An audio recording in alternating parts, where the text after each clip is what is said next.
kita di pertemuan kedua ya. Kali ini kita akan membahas tentang makna simbol dalam seni rupa. Makna simbol. Nah, di sini seni rupa. Nah, kenapa simbol dalam seni rupa itu penting? Yang pertama, karena simbol itu adalah mewakili gagasan.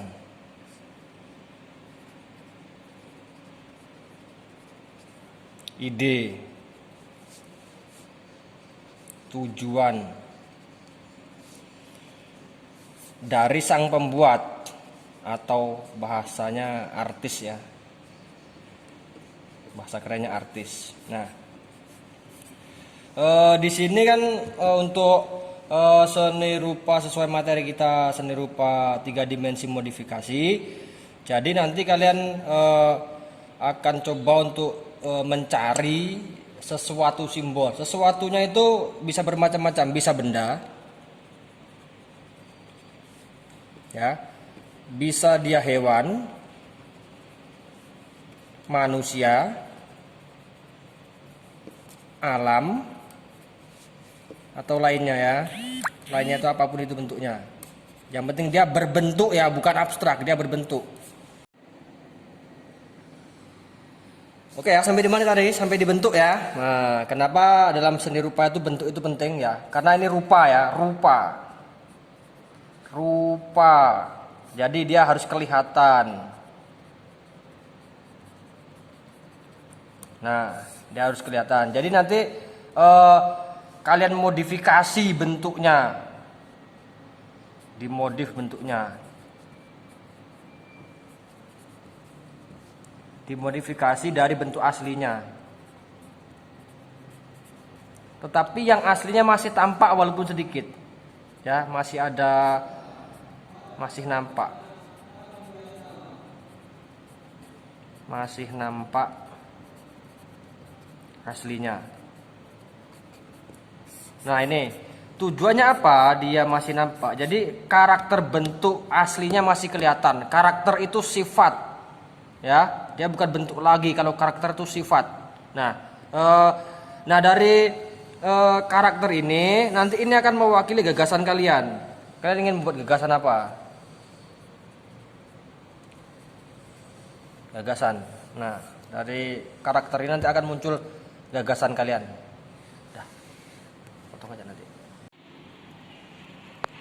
Oke ya, kita coba bermain ide ya. Di sini saya akan sedikit jelaskan cara menggabungkan ide dengan bentuknya. Misalnya kalian punya ide tentang sosial. Sosialnya kan besar, dia besar. Ini ide besar, ide besar. Ini terlalu besar kalau untuk kalian ciptakan sebuah karya seni rupa. Jadi kalian perkecil lagi. Nah, misalnya keluarga. Nah, keluarga ini bisa kalian persempit lagi, misalnya tentang ibu. Nah, karena Ser lagi rindu ibu. Jadi tentang ibu. Apa yang kalian sukai saja. Nah, oke ya, ini kita bicara tentang ide sosial. Jadi yang ini kan dia kata sifat. Kata sifat. Nah, di sini kita dapat bentuknya. Nah, inilah yang dikatakan simbol.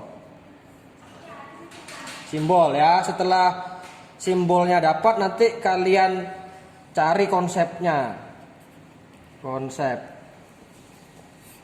Nah, kalian ingin berbicara apa tentang ibu?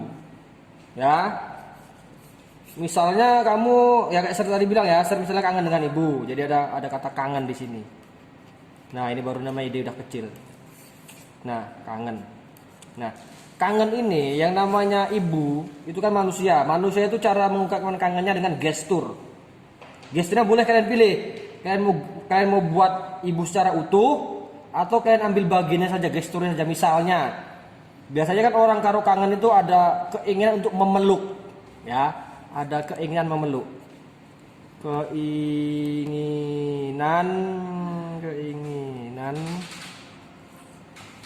memeluk. Nah, misalnya di sini kalian bisa buat angle-nya karena kita harus modifikasi, jadi dia ada seperti tangan, ya. Tangannya terserah, ini udah mengalami modifikasi, jadi seperti sedang memeluk. Jarinya tidak harus 5 karena ini udah modifikasi kan. Jadi seperti 2 tangan yang sedang ingin memeluk. Karena ketika tangan 2 mau bersatu, ini seakan-akan di sini ada ibunya. Nanti di sini ada simbol ibu. Jadi kedua tangan ini menyimbolkan kita atau kamu atau saya. Kita kangen.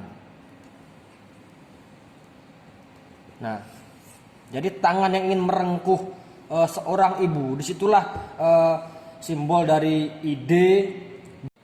Jadi simbol dari ide dan bentuk ini apa ya? Dia mewakili gagasannya. Jadi universal.